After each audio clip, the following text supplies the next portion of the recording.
From Wakefield, it's the Nolan Carr at Night Show starring Nolan Carr. Inviting you to join Nolan and his guest this week, Keegan Records, to the show. And now, ladies and gentlemen, here's Nolan. And welcome back this week, boys and girls, ladies and gentlemen, whatever, however old you are, what demographic you're into. I'm so happy and honored that you're back for another edition of the Ice Team Meme Show, Nolan Carr at Night show. If this is your first time, welcome. If you're back again for another week, thank you so much. We appreciate, as I messed up right there, and I'll keep that into the show. Who cares? The last two seasons, for those who don't know, and for those who don't remember, this show was called the Ice Team Meme Show with Noel Dog, and I had to change it because I wanted big time guests on. I wanted to see more important, so I changed it to Nolan Cart Night, and it's gonna be hard. I may mess up, so bear with me. But we have a great show this week, and I'm a big guest, Keegan Records, an old friend of mine. He's one of the big time star players of the Colgate men's Division One basketball team in New York. That's where the school is, and I'm so happy he's my guest this week. I'm trying to have big name players starting to get on the show, so gotta start somewhere. Although I'm very appreciative. Anyways, but before we get to that, there's some news that I want to talk about. One of my favorite segments. So stay with us through the commercial break. Come back, and we'll be right returning onto the show. I don't know what that meant.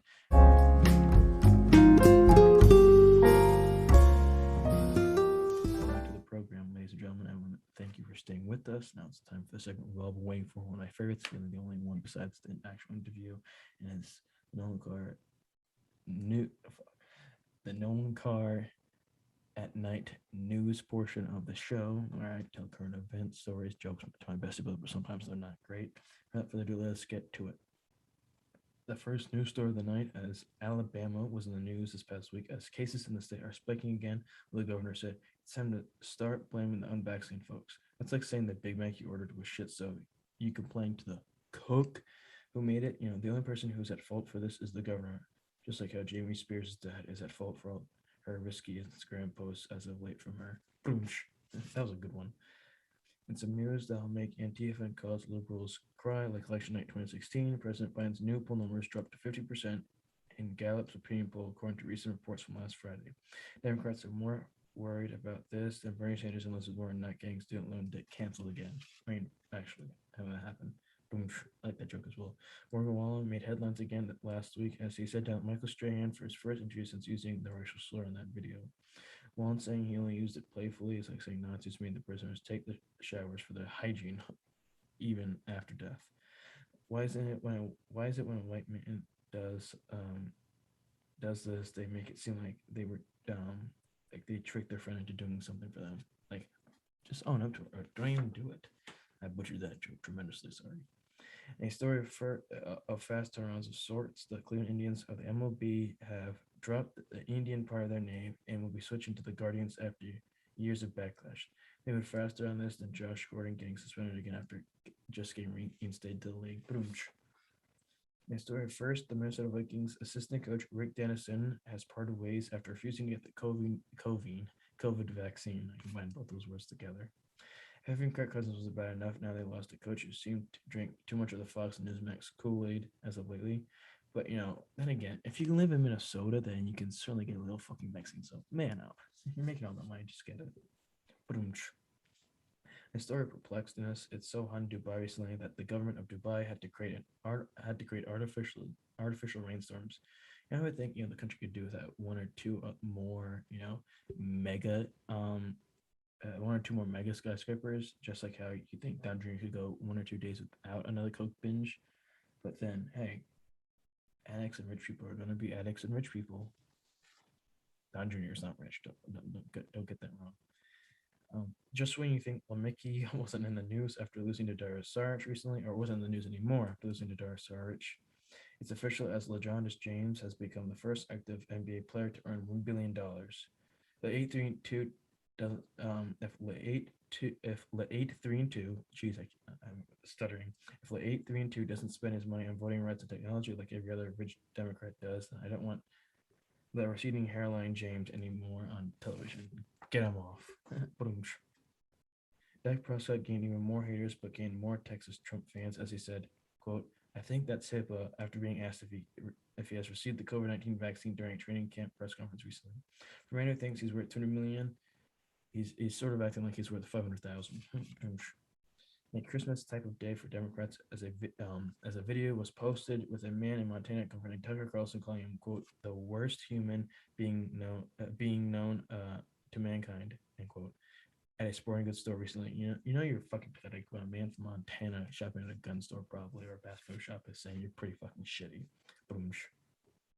Last week, the Olympics started as both the U.S. men's basketball team and the women's gymnastics team choked more than the Suns up 2-0 in the NBA Finals earlier last month. Boom. Most surprising was that the men's water polo and fencing team coming in clutch like Vin Diesel racing for family 20 years later. Boom. In a positive decision, Speaker of the House Nancy Pelosi recently rejected two pro-Trump players, Jim Jordan and Jim Banks, from the January 6th Commission, claiming with past statements that will hurt the quote integrity of the investigation end quote.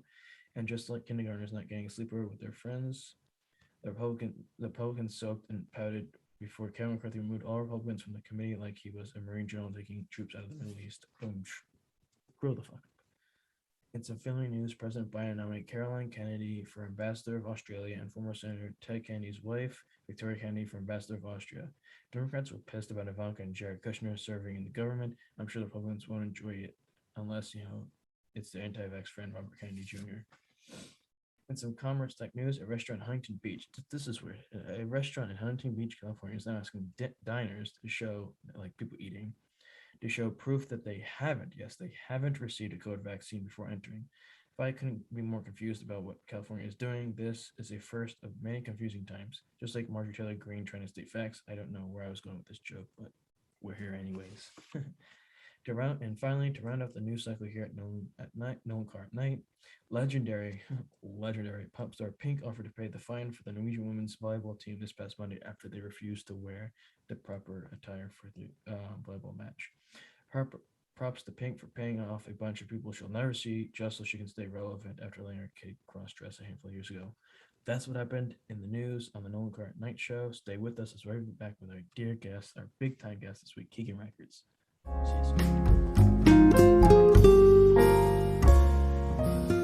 And welcome back, ladies and gentlemen. I told you last week and I told you the week before, it's going to get bigger and better, this show, the Nolan Carr at Night Show with yours truly, Nolan Carr. And I said, we're going to have bigger guests on and they're going to get bigger and better. And I have promised and delivered on that greatly, at least I believe. And I believe my guest for this week's edition of this wonderful show that seemed like millions of people around the world, like Joe Rogan's. But no, it's a dear old pal of mine, one of the top and best athletes to come out of South Kingstown history. I had to have him on as my guest, and he's the one and only Keegan Records. I want to thank you, my dear friend, for helping me out with this and coming on this week. It means a great deal. Yeah, thank you for having me. I'm excited. Well, of course, and I say this to every guest. I mean, this is totally a humongous operation where millions of people see this, and as it's not a perfect operating machine. I like as we were having difficulties earlier with technical stuff.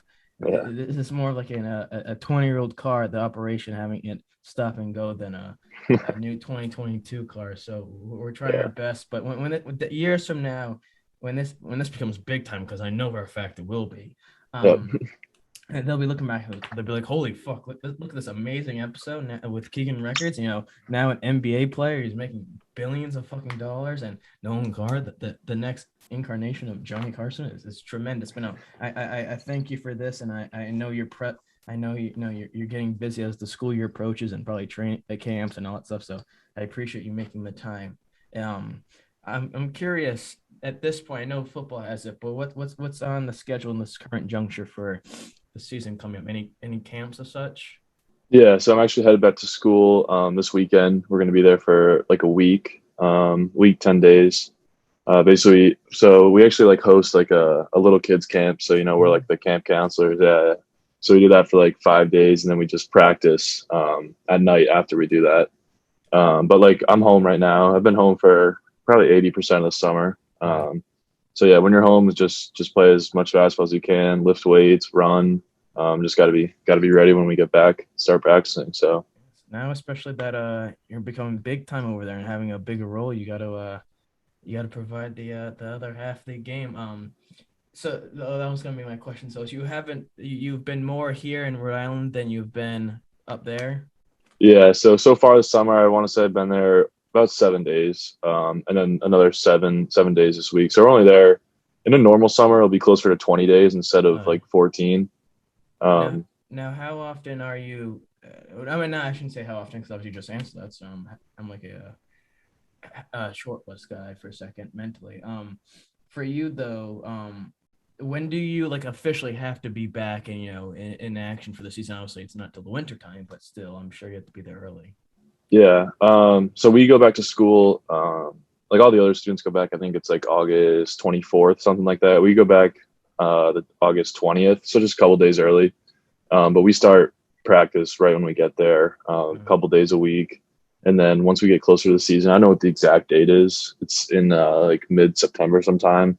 We can really start practicing every single day when they allow us to, and they give us permission to practice more hours when we get into official preseason. So Now, this is sort of a softball question. I hate doing that because I'm sure I mean, obviously you've had your fair share of interviews and everyone does and such. And my father, who was was looking forward to this greatly after he heard about my last week's shows, and he was trying to give me some pointers, like he was a real Walter Cronkite of CBS News or whatever he was with. For you though, and obviously besides the guys who graduated last year and the new freshman obviously this year, what's different for this? Like, what's different going to this season compared to last year? Any significant changes? yeah, so last year, the Patriot League, we weren't allowed to play non-conference. So this coming year, we're gonna have we only played 17 games last year. So this year is gonna be a normal year where we're gonna play 30, close to 35 games, ideally, if we make it to where we want to be. So we're gonna play a lot of like more top tier teams, and we're gonna be able to, because in the Patriot League, it's a good league, but when you get to the postseason and March Madness, where we want to be, we want to have experience playing against those top teams. So we'll have the opportunity to do that this year, which I'm excited for. Which kind of brings me to the next point, which I appreciate that. For you, now having an even bigger role this year compared to last year, most people, expect the same results the next following season, if better. For you though, in terms of psyche, but also physicality, I guess, as well as the team, how much how hard is it going to be for yourself and the team to be able to repeat results last year? I mean, amazing season, and then making it to the big dance, and then on top of it trying to do better. Yeah, so I think our group, we have a pretty experienced group now, a lot of upperclassmen who have won championships before, and they know we're not just able to press a repeat button, even though we have 90% of our guys coming back. It's going to be a lot harder than that, and we know nothing is given, everything is earned. So we're going to enter the season 0-0, just like everyone else, and we know we have to, no matter preseason favorites, preseason first team, whoever's all that nonsense, we just got to be ready to go when the first game comes and prove that we are a top team in the league, which I think we are, and I know we are. I'm sure for you, if I can go back to last year for a quick second, for you, regardless of being from South Kingstown, other players there as well, I'm sure it was enjoyable and a big, no, I don't want to say surprise, but a big present on like Christmas to make the big dance. And although there are dozens of teams who make it, but for you though, how, as someone a kid from Rhode Island, which is definitely known for its basketball players, 5-star recruits. For you though, a guy from, how big was that for you to make it last year? Yeah, it meant a lot. Actually, you said present. It was a birthday present for me. So we actually won our championship on my birthday. There you go. And then, we headed out to Indiana that night. But it was huge for me. And like you said, kind of coming from Rhode Island is something that I take personally. And, when I go to these, whatever, big tournaments or big games, I'm happy. Like when they announce my name, it's from South Kingstown, Rhode Island. That means a lot. And I try to, put on a show and put on my best going for every game, and that's definitely part of the reason. For you, do you think it gives hope for other kids from small towns or from schools that aren't the big time players that are on television every week to maybe make the the big dance at the end of the season? Yeah, I would say definitely that, and definitely even just some kids in Rhode Island public high school, just trying to make it to the college level. A lot of kids when I was going through high school, and we were going through high school, a lot of like top basketball players would transfer and go to prep school right away. But I kind of did it a different way. Obviously, stayed at South Kingstown for 4 years, and then did a prep year after that. So I think it kind of can show anyone from anywhere really, but Rhode Island especially, that you don't have to. You can kind of pave your own way as long as you work hard and show that you're willing to work and you're willing to put whatever it takes to get to that next level. You can do it, even if it's not the generic path. But Now I'm curious about this, and as my old man, being the coach that he is, curious about it as well.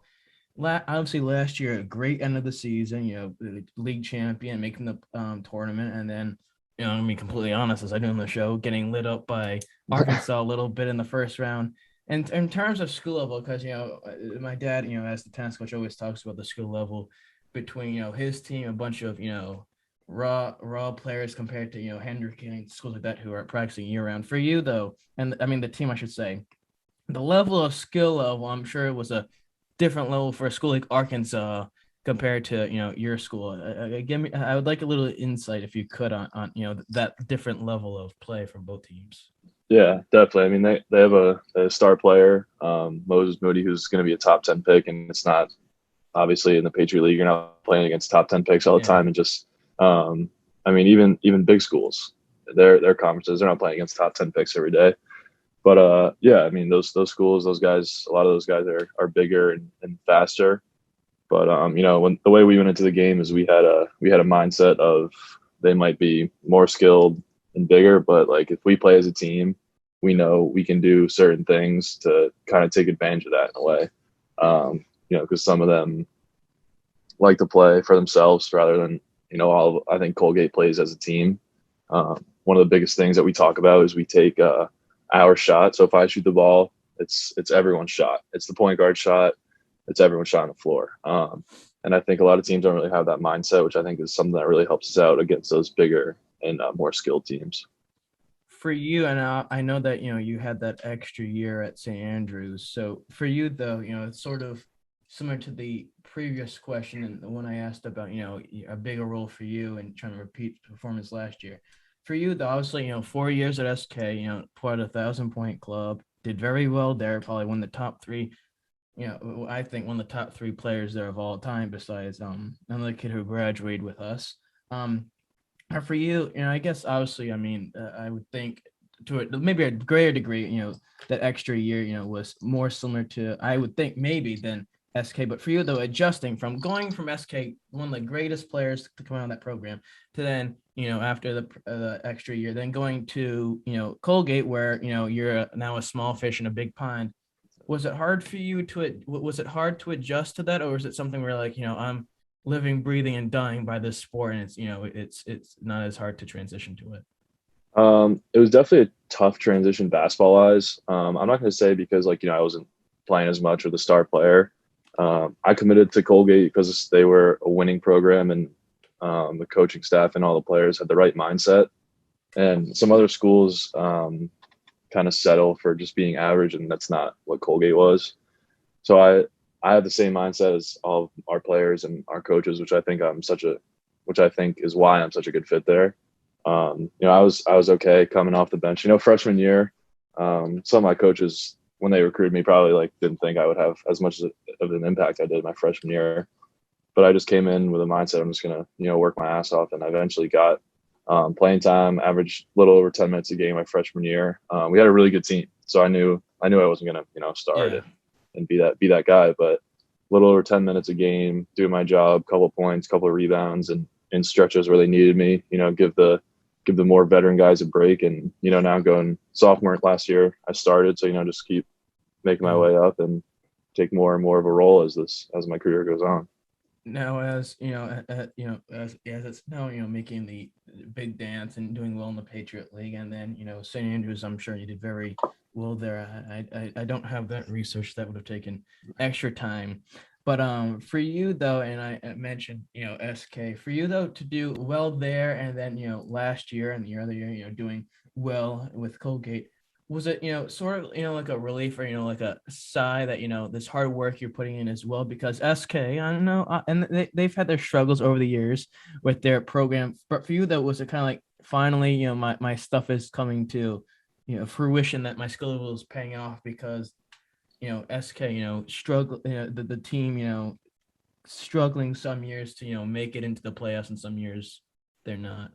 Yeah. When I go to each school, or as I have in the past, SK, I was a freshman, as I said, I love where I come from and I want to represent them for 4 years.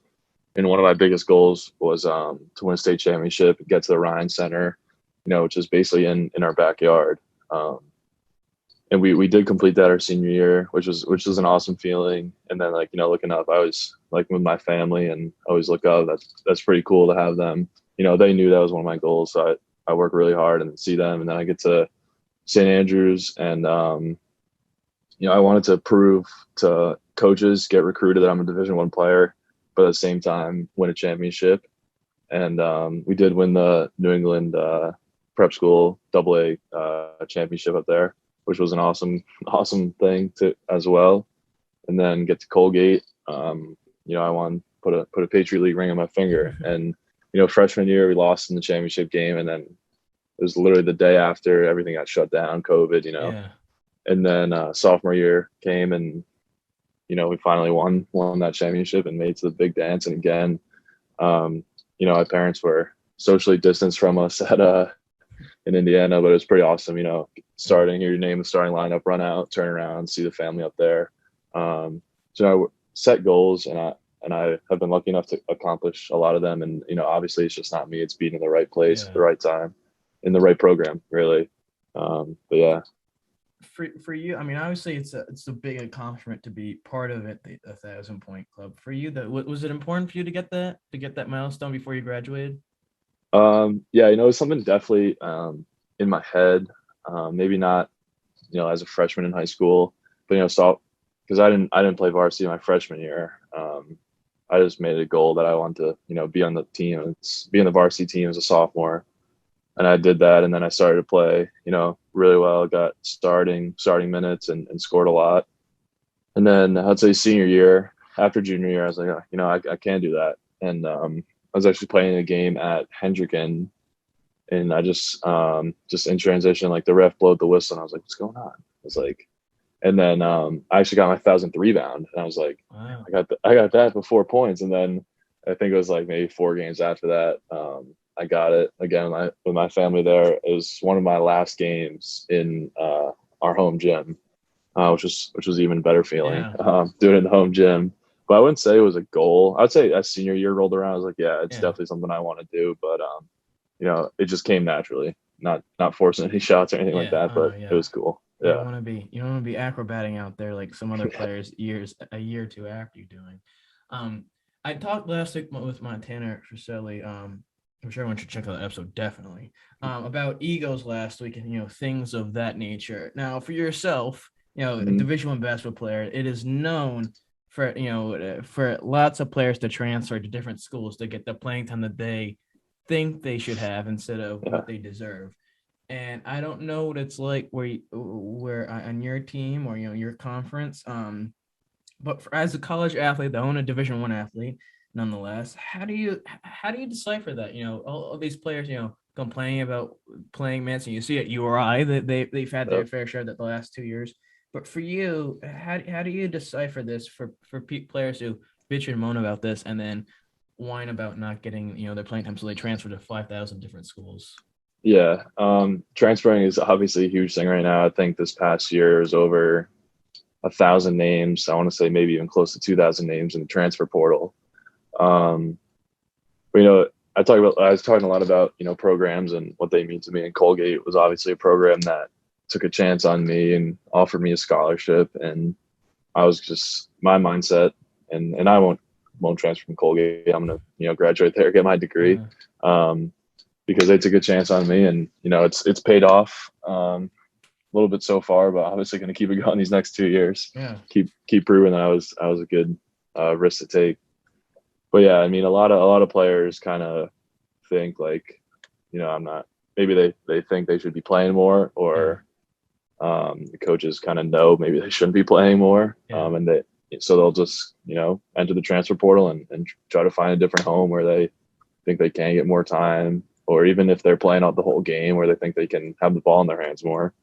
But winning championships and going to March Madness and being the team to upset someone is what I want to be and what I want to do. So, yeah.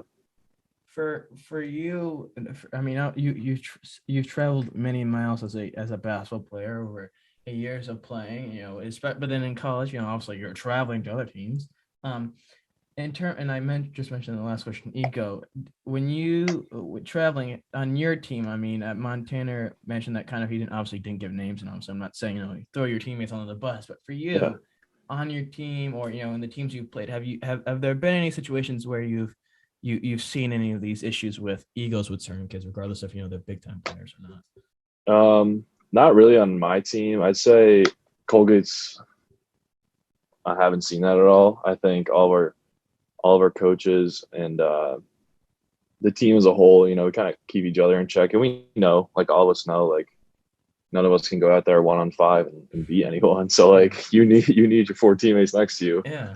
No matter if you score 50 points a game, the other team's going to obviously score 80 something. You need everyone, and I think our team does a good job. Like we don't even have to keep each other in check. It's just a natural thing. Like we all know our role really well, and our coaches do a good job of like kind of telling us like, and not exactly telling us, but we just fall into our role, and it's very natural. So yeah.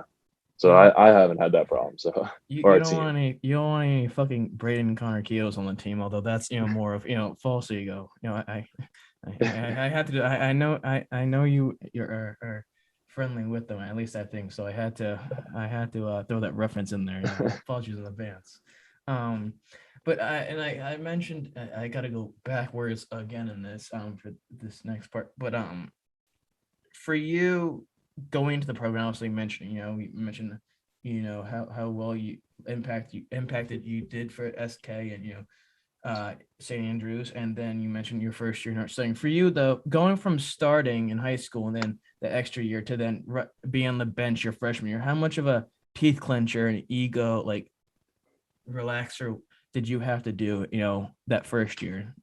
Yeah. When I was probably like a freshman and sophomore in Rhode Island, I was like, oh, I'm pretty good. And then you start playing these AAU tournaments, and it's like, all right, there's a lot of guys out there who obviously are elite. And so yeah, I started SK 4 years on St. Andrews, jumped in there, got a starting position from the beginning of the season, and then going into Colgate, we had 2 upperclassmen, big men, who one of them, their jersey is going to get retired, 1,000 points, like kind of really built the program up to a winning program, and the other one was a transfer from Northwestern who spent going into his second year there and Patriot League Player of the Year.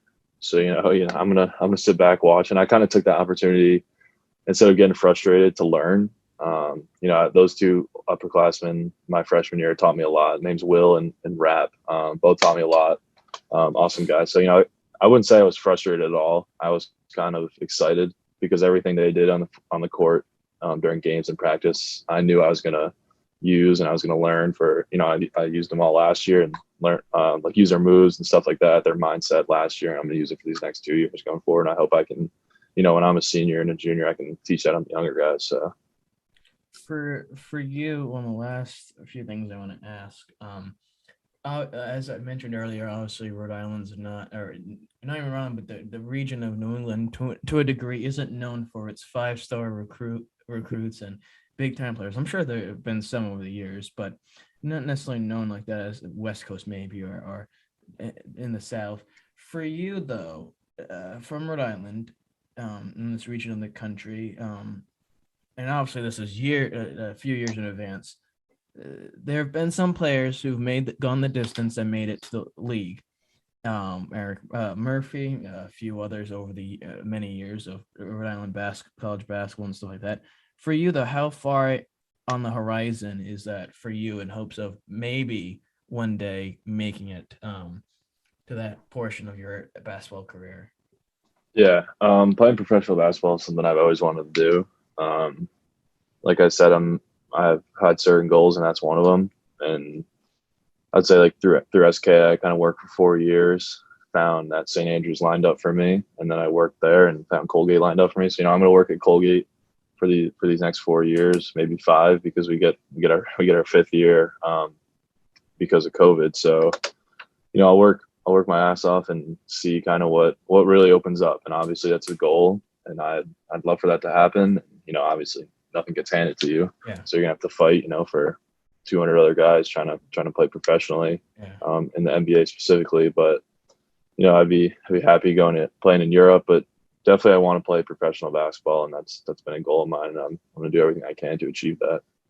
The last few weeks I've done this, I've asked one final question, and it's this simple. Obviously, at the end of the day, you want to leave some sort of remembrance about yourself and an impact. For you, Keegan Records, what impact does he want to leave for, college sports when you do leave, whether that's graduating or even the possibility of, the draft or whatever it may be? I would say leave an impact on a couple things. Colgate University specifically. Um, Actually, I'll start at SK. The impact, I think I'm still hopefully making an impact there. Like we were kind of talking about before.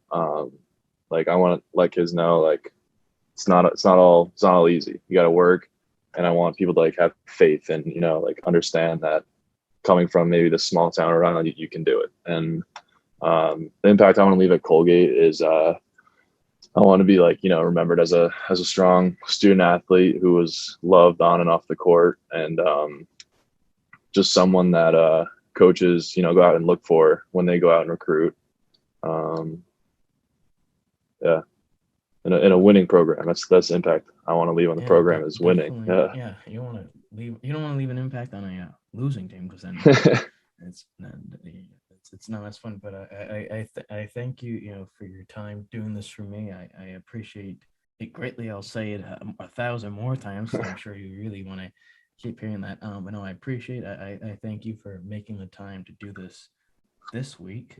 It means a great deal. Couldn't have had a more wonderful guest this week, so I appreciate that. And as I mentioned earlier in this wonderful program that is seen by millions of people around the world and country, this will be out tomorrow or Thursday whenever I get going. I have to re-download Adobe Premiere again. But if you enjoyed what you listened to or watched today, folks, leave us a like, subscribe, follow, share, all that grand stuff. It shows me that you want to invest similar to myself. And I know my guest this week, the wonderful Keegan Records, definitely wants you to do all that stuff and share the love for this. I thank you, and I appreciate you coming on. I appreciate everyone who's tuned in this weekend. In the words of Grand Man himself, Johnny Carson, I bid you a heartfelt good night. See you, folks.